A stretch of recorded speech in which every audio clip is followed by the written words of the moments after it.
Баршаңызға сәлем, жапон кеңестері сіздер үшін. Ұялы телефонмен сөйлескенде, телефонды сол құлақ жақта ұстаңыз. Кофені тәулігіне 1 рет қана ішіңіз. Дәріні суық сумен ішуге болмайды. Кешкі сағат 5-тен кейін тамақ ішпеуге тырысыңыз. Ауыр, майлы тамақтан бас тартқаныңыз жөн. Ұялы телефонды қуаттайтын құрылғылардан алыс жүріңіз. Ұйықтайтын ең жақсы уақыт кешкі 10-нан таңғы 6-ға дейін. Дәрі ішсеңіз, арқамен немесе іш жақпен жатпаңыз. Оң немесе сол қырыңызбен жатқаныңыз дұрыс.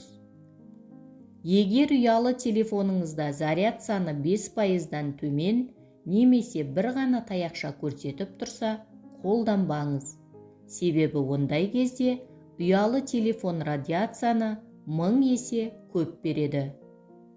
Егер осы қарапайым ережені ұстансаңыз, денсаулығыңыз әлде қайда жақсы болады.